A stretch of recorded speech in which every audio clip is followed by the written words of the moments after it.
e a esta hora, à sexta-feira, sabemos também que ouvimos o Visto de Fora. Por isso, bom dia, André Rodrigues. Olá, bom dia. Tu que vais estar com Olivia Bonamici e Begonha Inigas a fazer aqui o apanhado desta semana. Sim, e numa sexta-feira em que ninguém fez fim de semana prolongado, ninguém fez ponto, temos equipa completa e mesmo depois... Isso é. Bom dia. Bom dia, Olivier, bom dia, Begonha. Ontem o país assinalou 50 anos do 25 de Abril, a data que fundou a democracia em Portugal. Vocês também foram às ruas celebrar a liberdade? Sí, con certeza. Fomos, eu vou todos os anos, só na pandemia, non é? Que cancelouse todo, non estive nas ruas a celebrar. E é um dia emocionante. E tu estiveste, André? Eu estive no Porto, fui à Avenida dos vi Aliados. Vi alguma publicação também nas redes sociais, as redes sociais tramam-nos. Muita gente. É verdade, sim. Em Lisboa foi incrível. Eu não sei se onde que esteve Oliveira, agora nos vai contar, mas realmente em Lisboa nunca antes, moro em Portugal desde 2003, nunca antes tinha visto tanta gente nas ruas. É algo que se diz muito, montes e montes muita gente, horas não há memória de uma mobilização, pelo menos nos anos mais recentes. Olivia, talvez a remeterem-nos para os primeiros anos, para as primeiras manifestações de liberdade, logo ali em 74. Aliás, há hoje um artigo no Público em que há uma citação em que isto fez lembrar o 1º de maio de 74. Nunca se viu tanta gente. Provavelmente isto só tem comparação com esse período. Sim, bom dia. Olha, eu vou parecer um criminoso, mas eu não fui, portanto, não.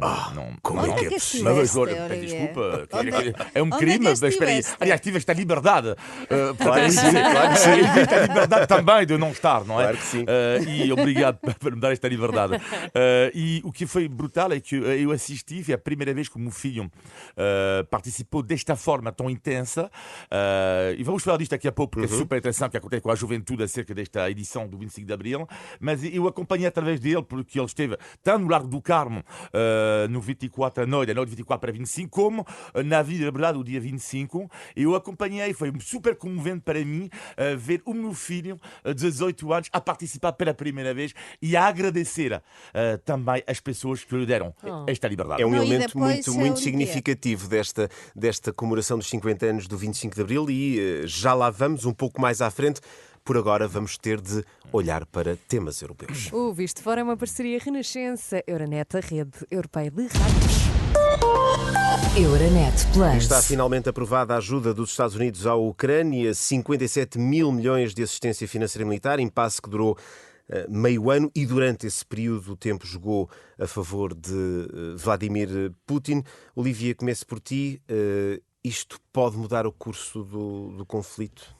Eu diria que pode dar uma certa respiração à Ucrânia, sem dúvida nenhuma. É uma boa notícia para a Ucrânia. Eu diria que primeiro também um pequeno apontamento, que é, graças a Deus, todos os republicanos nos Estados Unidos não são trumpistas, o que permite que haja uma política às vezes diferente por parte do Partido Republicano, e eu diria também, espero que isto passe a calar um pouco as pessoas que dizem que estava automaticamente perdido para a Ucrânia. Porque uma coisa está certa, se não tivesse havido esta ajuda americana, tendo em conta a situação no terreno, teria sido muito, muito complicado para a Ucrânia. Mesmo assim, com esta ajuda, não está longe de estar ganho, mas lá está a tal teoria que o Ocidente vai desistir, já desistiu, está tudo a baixar os braços. Não. E não. Será, apesar até por causa deste apoio, e passo agora a ti, Begonha, o sonho da Ucrânia é o sonho de uma vitória total. Esta ajuda pode ser suficiente para vencer a guerra, ou o tempo que isto demorou até ser disponibilizado vai continuar aqui a criar uma série de dificuldades a Kiev? Este conflito xa estamos a ver que non é nada fácil, non é? E esta axuda é a palabra, axuda, non é? E pode axudar para que a Ucrania agora teña un respiro e posa avanzar máis un bocadiño nas súas axoes de defensa, non é? E tentar frenar as tropas rusas, mas iso de que pode axudar a vencer a guerra non sabemos, porque tamén non sabemos o que está por trás da cabeza do Putin, do exército ruso, que xa demostrou que non é fácil combatir contra ele, non é? Por moito que nós axudemos a Ucrania, non é? Se nós, comunidade internacional, neste caso a Europa ou Estados Unidos, non tivésemos axudado a Ucrania, a teoría de hoxe, claro, isto teria sido un paseo para, propriamente para a Rússia. Putin que vai dando passos até no sentido da aproximação ao flanco NATO. Ele colocou na última semana um efetivo militar junto à fronteira com a Finlândia. E de resto, até nas últimas horas também, e a propósito desta ajuda à Ucrânia, Jens Stoltenberg da NATO veio criticar os atrasos na entrega desta ajuda, que ainda vai demorar tempo a surtir efeito no terreno, e defende um reforço dos orçamentos dos países da NATO. Portanto, vamos tendo aqui alguns sinais de que é preciso agir e rapidamente. Sí, non sei se queres que eu responda, sim, Olivier. sim. Mas neste caso, e sobre todo que lembremos como comezou o conflito, non é? O Putin, eu acho que deu un golpe na mesa cando as fronteiras precisamente da NATO comenzaran a se abrir, non é? A se aproximar aínda máis a Rusia. Lembrémonos, precisamente na Finlandia, non é? Por iso digo que é importantísimo, claro, e a NATO ten de estar tamén moito pendente e a ser tamén rápido, e tamén é normal que lance esta mensaxe tamén á comunidade internacional, non é? Por qué? Porque normal, é a fronteira coa Rusia, non é? E debemos asir, claro, porque sabemos que é un perigo, sabemos quais que son as intenções colonialistas do propio Putin, non é? E que ve a NATO, a OTAN, como um autêntico inimigo, não é? Exato, e que assim está cada vez mais perto, a colocar-se cada vez mais perto das fronteiras da NATO. Olivier, é também nesse sentido que vão um pouco as palavras do presidente francês, o Emmanuel Macron. Ele fez um discurso com a estratégia para evitar o declínio e a morte da Europa. É uma expressão que o próprio Macron utiliza. Do teu ponto de vista, que efeito é que vamos dizer assim, este wake-up call, vamos dizer assim, feito pelo presidente francês, pode produzir junto das lideranças europeias? Ele que fala não apenas de segurança e defesa, fala também de dependência energética. Portanto, há aqui um vasto campo que Emmanuel Macron aborda no seu discurso. Eu tenho pena que grande parte que todos os dirigentes europeus não tenham o discurso do Macron sobre a questão da Europa. Eu acho que raramente me lembro ter visto um dirigente pro-europeu até este ponto. E eu partilho quase a 100%, que é algo incrível, mas todo o discurso que ele teve, eu considero um dos grandes discursos para mim sobre a Europa nos últimos anos por qualquer parte do mundo. Nem Angela Merkel, na minha opinião, teve um discurso assim.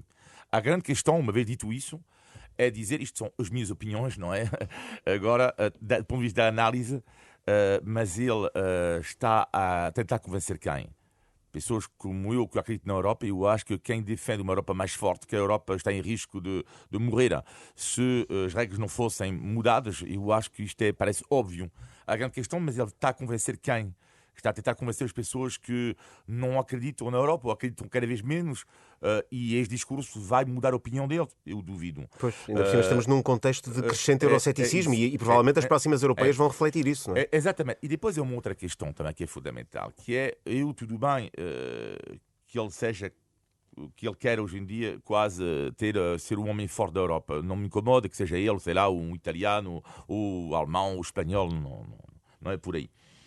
Mas a grande questão que eu coloco aqui que é, mas quando tu queres ser a locomotiva da Europa, pelo menos como dirigente, e que tu próprio tu não és um exemplo no que diz respeito, por exemplo, à questão das finanças. A França tem um problema gravíssimo da dívida pública. Gravíssimo. E quando a França está a falar sempre da economia e tudo isto, que a nível europeu temos que estar em comum, temos que pedir dinheiro à esquerda e à direita, mas a França, em termos de dívida pública, é um dos piores países neste momento ao nível europeu. Outrora eram os países da Estado mais da Europa do Sul, por assim dizer, porque a França, enfim, não é país do Norte, mas também não é do Sul-Sul, por assim dizer, mas lá está, e a França não dá este exemplo.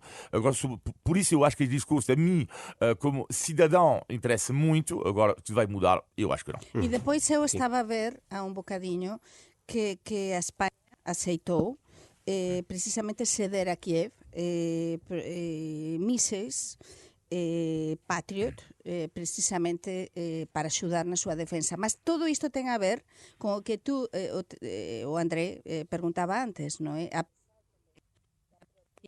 NATO, non é? Aos países, tamén a Unión Europeia, tamén aos países aliados para que tamén poñan a súa parte, dizer aquí os Estados Unidos, Claro. non é?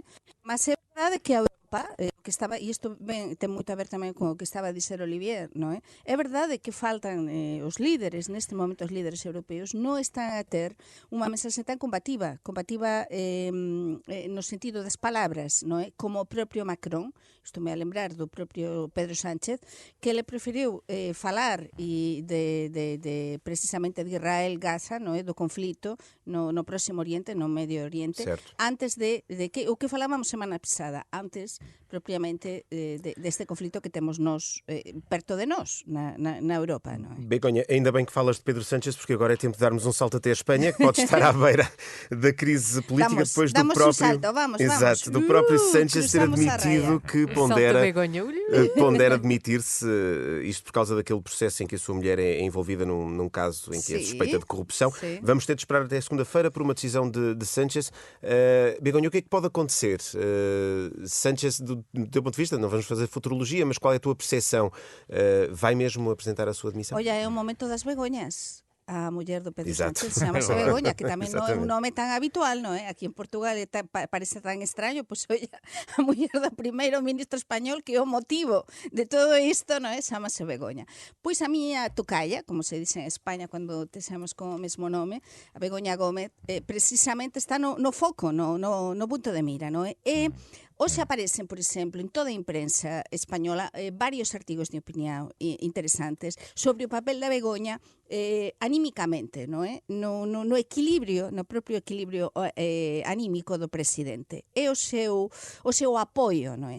E entón o feito de que ela estexa no ponto de mira precisamente por supostamente ter cometido ilegalidades, o tráfico de influencias, de intereses, precisamente por aproveitar a súa situación privilexiada como esposa do primeiro ministro español para os seus propios negocios persoais, non é? De promoção e demais.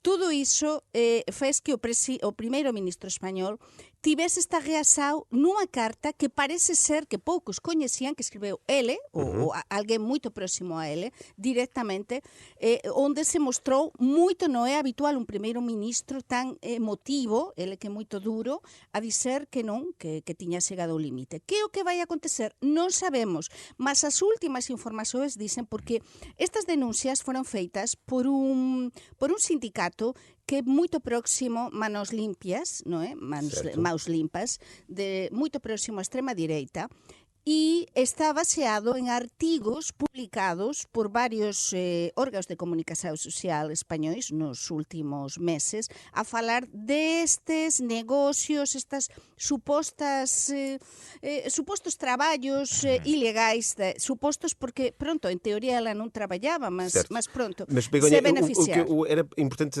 perceber, se Sí, a partir daqui sí, também sí. é o fim de linha para Pedro Sánchez. Non sabemos se é o fin da liña ou non, porque ele demostrou, como xa falamos aquí tantas veces, que ele é hiperresistente. É un animal político que nunca dá un paso sin ter tudo controlado e sin saber que é o que vai vir depois. Por iso deixou a todos descolocados. Totalmente foi unha sorpresa total, mas tamén foi unha sorpresa a convocatoria das eleccións anticipadas no mes de xullo, por exemplo, en España, nas últimas.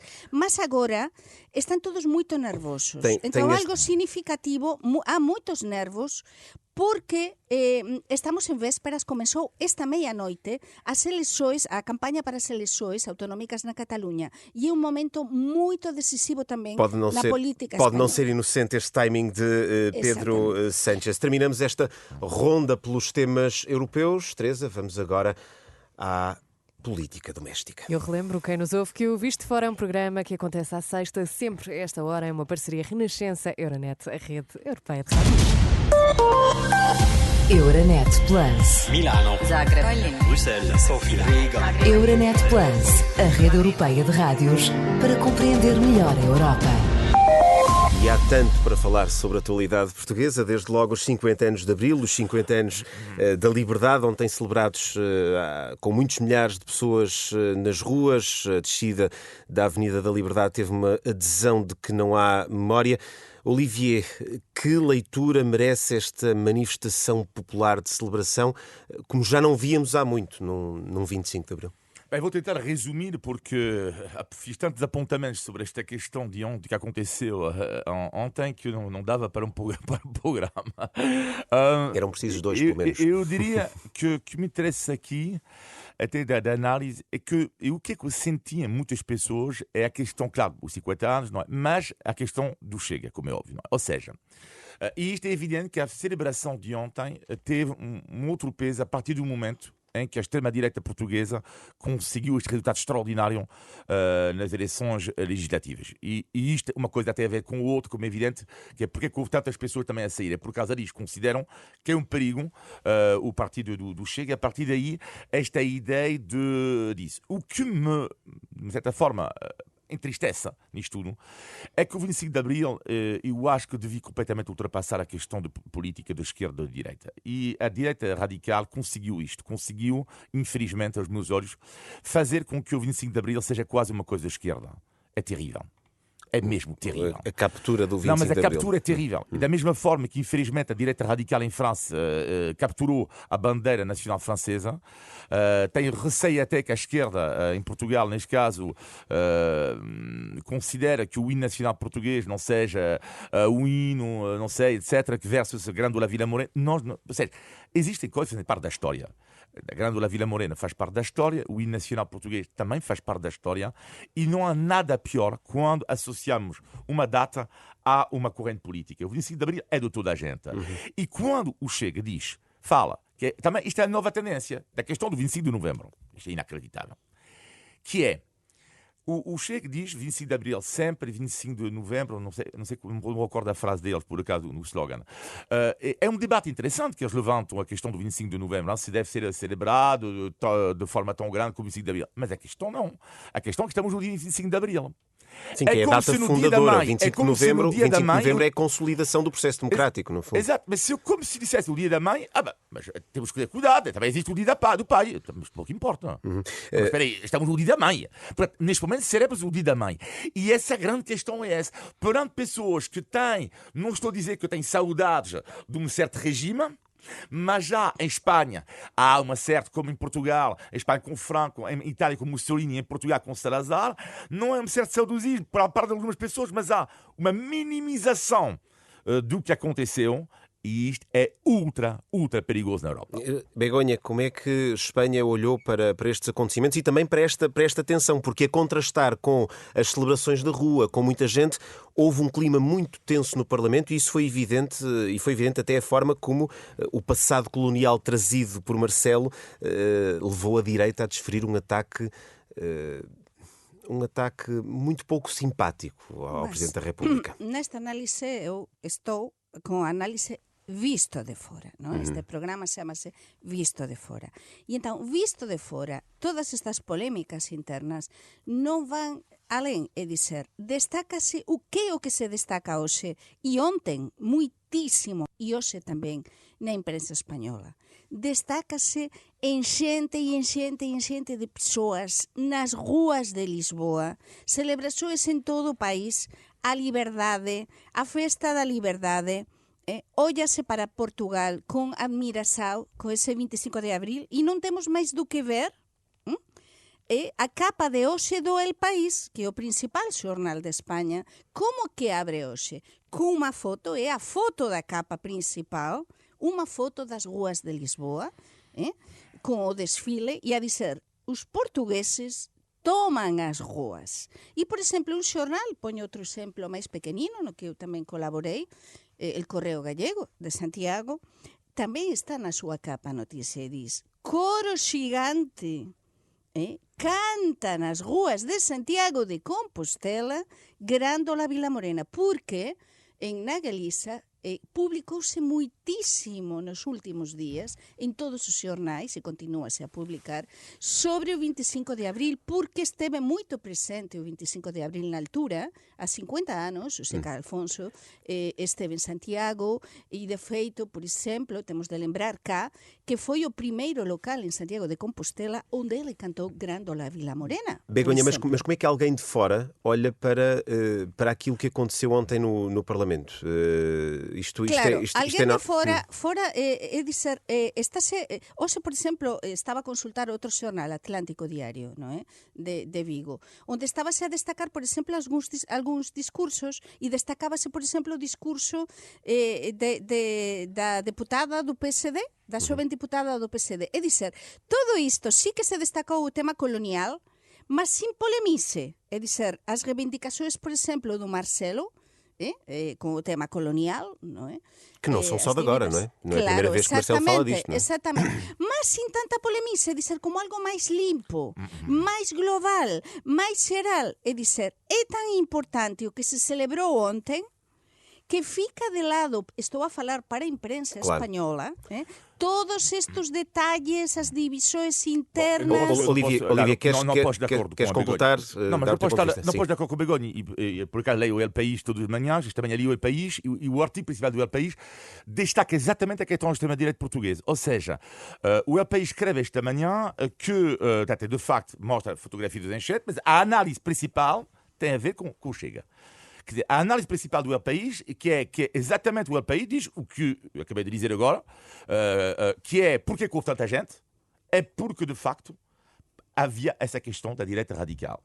E, portanto, a razão pela qual eu acho que em Espanha, em França, falou-se tanto do 25 de Abril deste ano, tanto, tem a ver com essa questão da direita radical. Porque ela acontece, esta enchente, um mês depois das eleições legislativas. E fazem bem, aliás, de fazer, acho ótimo, que a imprensa e a comunicação social europeia faça a ligação entre as eleições e a data de ontem, porque sim, há uma ligação. Mas temos de ter en conta unha coisa, Olivier. A pergunta do André foi como é que se ve na imprensa. A imprensa española, eu falei de varios xornais, e no caso do El País, finalmente, a mensaxe que fican as persoas, depois podes ler as análises, mas de feito, ontem, o que estaba nas rúas, e eu estive nas rúas, eu sí que estive nas rúas, serei xornalista até que morra, aínda que agora non exerxa, sou xornalista e teño esa curiosidade e acho que é moito bon continuar a acompañar as coisas en directo, en vivo e en directo, e o que vin foi persoas de todo tipo e condição. Não, e isso é o que em Espanha apareceram artigos muito bonitos. Mas não estou a dizer o contrário. Claro, mas eu só estou a dizer que a Espanha analisou, os jornais espanhóis analisaram da mesma forma que os jornais franceses a ligação entre as eleições. Eu discordo de ti. Mas não analisaram os detalhes. O André ia muito mais além na sua pergunta, penso eu. E dizia, as polemices internas non analizou, que é o que vamos falar, imagino, a continuación, non analiza a imprensa española. Efectivamente, o papel da extrema direita, mas non con tanto detalle, máis en global, mas realmente o peso da extrema direita en Portugal agora é moito importante, mas o que se viu ontem e o que se destacou en conxunto é precisamente como as persoas tomaran as rúas, e as persoas que tomaran as rúas foran persoas de toda a condição política, social, que por isso eu adoro o 25 de Abril. Justamente, mas é inevitável, Begonha, abordarmos esta questão polémica, a forma como o tema surge, e a ti regresso, Olivier, nesta semana, que é tão simbólica, o facto de Marcelo vir aludir a uma compensação dos crimes do colonialismo. Isto é um erro de cálculo do Presidente da República, ou tudo isto é intencional, conhecendo nós como conhecemos Marcelo Rebelo de Sousa? Eu diria que não era o contexto para falar disto. Mesmo as questões que ele fala do António Costa, que é oriental. Sim, o oriental lento, e o Luís Montenegro rural. Ou seja, sim. E depois da história do decote e tudo isso, é um pouco triste, na minha opinião. Mas mesmo. Eu acho que este tipo de intervenção deixou de ter alguma graça. Eu acho que é um pouco preocupante, sinceramente. Dá sinais de desgaste, Marcelo? Eu acho um pouco, sim, através deste tipo de declarações, sim, é óbvio. O que é que teria dito se tivesse sido um outro líder de um outro partido político, se tivesse dito da questão do oriental e lento? Gostaria de saber, não? Mas bom. Sobre a questão da colonização, é um debate que há nos outros países. A grande questão aqui que ele fala, ele fala disto assim, fala do pagamento e, sobretudo, é um debate que devia ser colocado de forma mais, diria, num outro contexto. Por exemplo, sei muito bem que existem outros países que estão a falar não só disto, como a redistribuição de obras. Olha, em França, 30 obras que foram devolvidas ao Bénin, do grande museu do Quai Branly, em Paris, sobre a arte africana primitiva. E 30 obras foram devolvidos ao Bénin. É um tema complicado, muito complicado, por acaso eu acho super interessante, um tema também super interessante. E um país não pode andar sempre a se autoflagelar, mas também um país não pode fechar os olhos perante o que ele fez. A França, neste caso o Bénin, roubou estas obras e não vejo nenhum escândalo que sejam devolvidos ao Bénin, mas foi uma reflexão, um debate entre os historiadores de forma inteligente, de forma refletiva e não de forma impulsiva. E às vezes dá a sensação que Marcelo Rebelo de Sousa, mesmo sobre a questão que é super interessante, reage de forma impulsiva. Que é uma característica do Presidente da República que bem conhecemos. Vamos rapidamente avançar para um outro assunto. Espera, sim? se me permitires, Sim, que Begonha? eu teño de falar sobre isto, porque eu fiquei con moitísima pena. Teño de explicar que na Renascença, e acho que os nosos ouvintes deben saber, que eu fui a primeira que organicei os xantares como Presidente da República cando eu era vicepresidente e depois presidente da Asociação da Imprensa Estrangeira en Portugal. O primeiro xantar que tivemos en 2016 e combinamos da seguinte maneira: primeiro xantar convidaba a ele, a continuación convidábamos nós e así intercalar. E sempre era unha parte en off, grande parte do xantar en off e só unha pequena parte en on. O que aconteceu neste xantar, eu xa non sou correspondente, tive de deixar a carteira, portanto non sei o que aconteceu lá dentro, mas algo extraño aconteceu no sentido, pareceme moito extraño, que tiña sido todo en on, porque quen coñece o Marcelo, tú preguntabas antes, André, o Marcelo Rebelo de Sousa non ten filtro, e o Marcelo Rebelo de Sousa comeza a falar, e todos os xornalistas que o coñecemos ben, sabemos que fala. Entón, non tiña niñun asesor dele lá dentro a controlar e a combinar, por exemplo, con a presidencia ou con os colegas a dizer, olla, do que falemos a unha parte é o que facía Mas Marcelo eu sempre. não pode esquecer que está a falar perante jornalistas, Sim, mesmo mas que seja é em que off. dá-me a impressão que non houve ni ese filtro previo, porque senão non é normal todo o que saiu.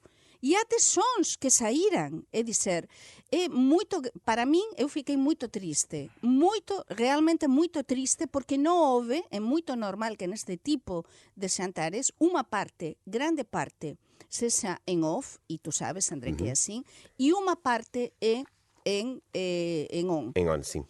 Portanto, algo aconteceu. Vamos... Para mí o problema é que o Marcelo está sin filtro, está a solta, non ten lá dentro, non sei que o que acontece, non ten alguén que pare que o um bocado, aconselhe e que o aconselhe, no fundo, é isso.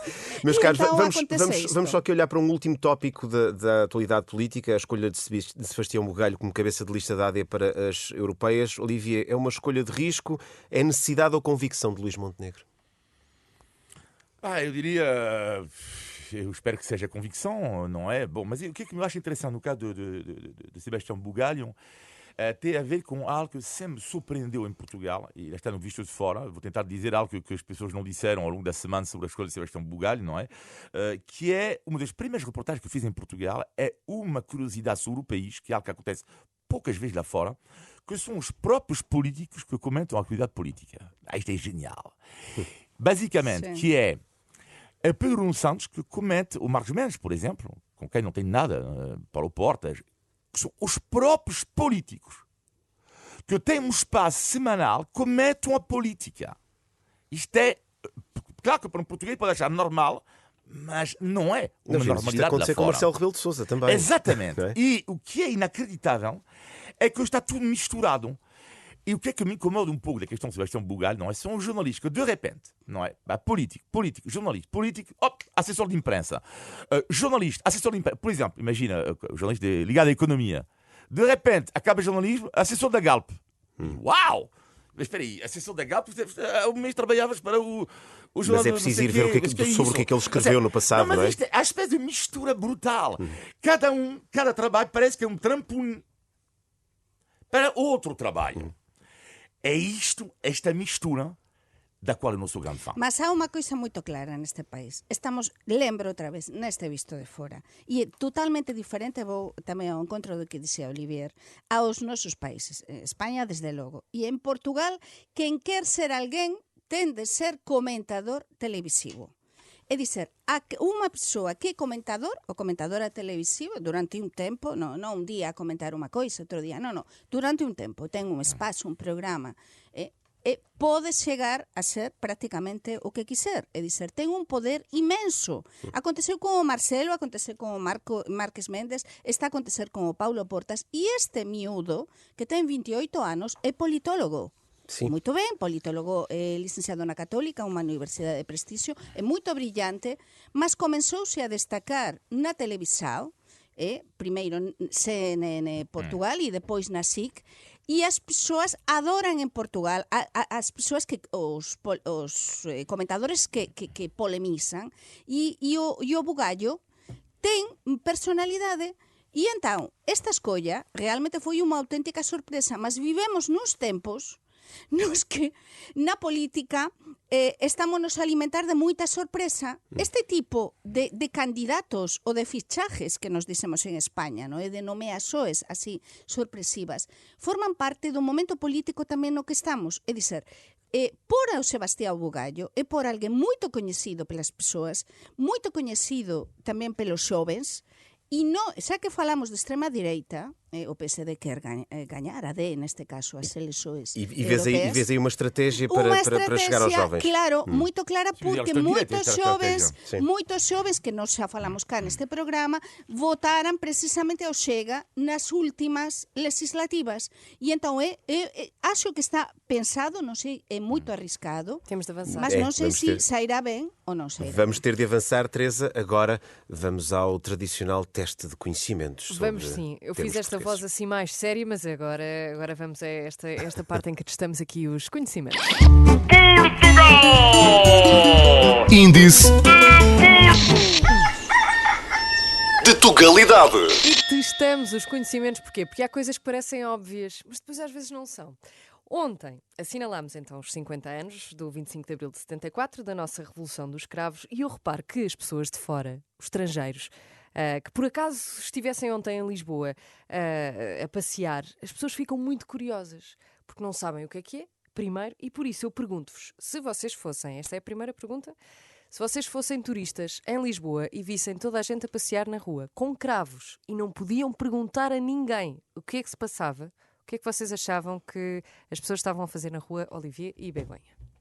No meu caso, para cualquier español, eu acho que cualquier español, prácticamente o 90%, e falo de verdade, sabe, unha vez que ven as persoas nas ruas con os cravos e todo iso, primeiro comezas a ver nas redes sociais e tal. Mas imagina que não tinhas contexto. Mas neste caso sí que se coñece o da liberdade, o 25 de abril, sí que se podería asociar, no caso de España. De outras nacionalidades, non sei, non é? Mas podería ser pois, unha no caso de España, con certeza que sábese unha grande parte das persoas.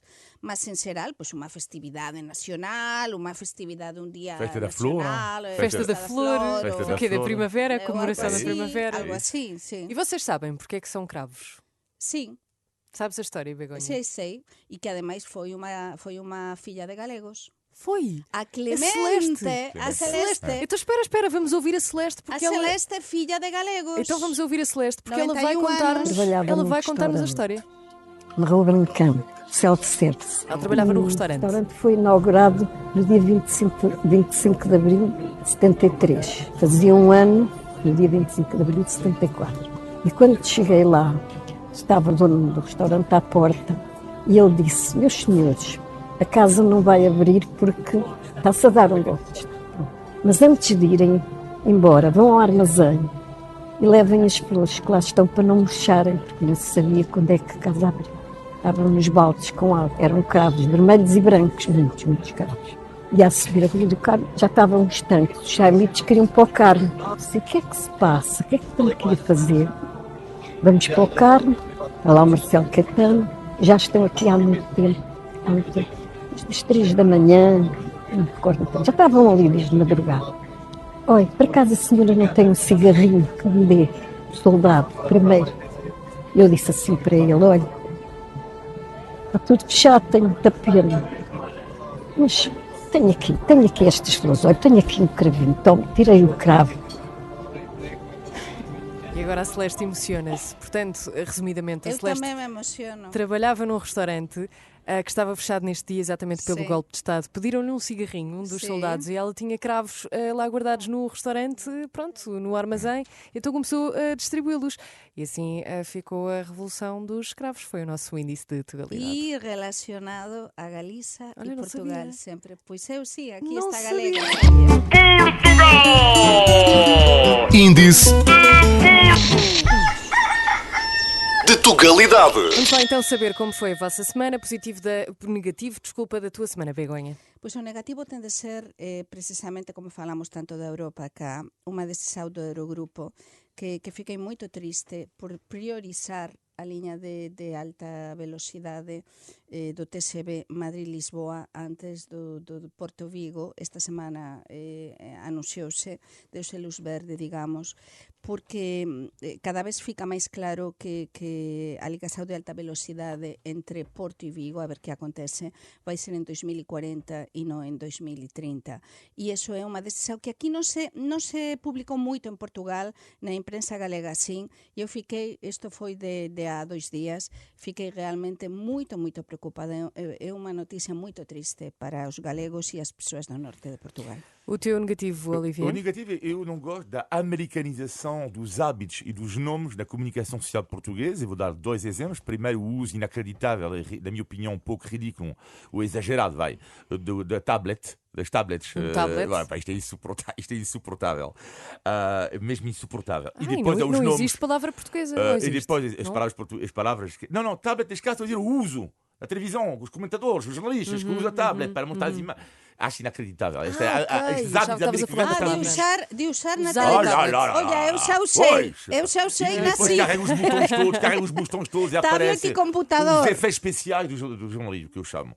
Ok. E depois, insuportável também são os nomes americanos, não é? Portanto, já tivemos de Breaking News, não é? Quando o Breaking News da CNN, vão lá, o canal lá, não tem nada, tem amigos meus que trabalham lá, mas do canal CNN Portugal temos Breaking News e agora aparece o novo canal no qual vai trabalhar António Costa e Rui Rio, que vai se chamar News Now. Não, o novo canal português chama, ou seja, vamos ter News Now, Breaking News, so hello, good, very good. Very good. Salva a sua alerta. Salva a sua alerta, CM. Bonita que é, bela que é a língua portuguesa, por favor. É verdade, é Exatamente. maravilhosa. Begonha, positivo da tua semana. O positivo non pode ser outra coisa que o 50 aniversario do 25 de abril. Mas vamos ver, vamos deixar polemices, vamos deixar divisões internas. O importante é que 50 anos depois continuamos a celebrar o 25 de abril, que Portugal, con todas as coisas que non van ben, como en todos os países, mellorou moito e, sobre todo, que continuamos a celebrar. Que as persoas en Portugal sexan homens, mulleres, vellos, xovens, ricos, pobres, todos ou quase todos, unha grande maioría, valorizan a liberdade e o que se conseguiu con o 25 de abril, que é algo que une e debe unir a todos os portugueses e non separar. Así que viva o 25 de abril. Eu estou a sentir que o Olivier quer muito partilhar o que vai partilhar agora. Só rapidamente, como está a ver as horas, dizer que o positivo da semana é obrigado a Ricardo Luz Pereira porque eu não tinha visto a declaração de amor de Pedro Sánchez para António Costa. Genial. Você tem que ver no YouTube que é no dia em que o Luís Montenegro visitou a Espanha, há uma conferência de imprensa mútua entre Pedro Sánchez e Montenegro. E Pedro Sánchez, à frente de Luís Montenegro, vai fazer uma declaração de amor político a António Costa. E só a cara de Luís Montenegro, eu rimo há muito tempo que não me. Não, diz que ele adora o António Costa, que é a referência dele. Mas ele o disse imensas vezes em Espanha. E aqui em Portugal, o Pedro Sánchez. Genial. O que é que me fez rir? Você tem que ver isto. É a cara de Luís Montenegro. Porque o Luís Montenegro está ao lado. Mas mesmo, está a ver. Parece alguém que conhece a tua namorada e diz: mas eu gostava tanto da tua ex-namorada também. Foi isso. E o Luís Montenegro, por acaso, foi bastante classe. Bastante classe, aliás, eu olhei por ele e ele disse, eu admito que não sou tão fã como você. Mas sabem que o Pedro Sánchez Temos de terminar. olhou-se no espelho do António Costa para facer a seringonça espanhola da que temos falado tantas veces e dizer, é o seu exemplo. Por isso é normal e teñen uma relação muito boa. Sim, mas é mais do que boa. Aliás, o Ricardo Esperet tem um sketch genial onde aparece o Pedro Sánchez com o António Costa ao telefone e sabe o que fazem os namorados, às vezes, adolescentes? Desligas tu. Não. Desligas tu, António. Não, Pedro, desligas tu. Bem, temos mesmo nós de desligar. Mas o António Costa é tão inteligente, e temos de dizer que até se dá bem com o Rajoy, o anterior primeiro-ministro tamén do PP, e dizer, ele é muito diplomático. Conclusão, não elogiar as namoradas à frente das atuais. Visto de fora, está de volta para a semana a esta hora. Obrigada a todos e até já. Obrigada, André.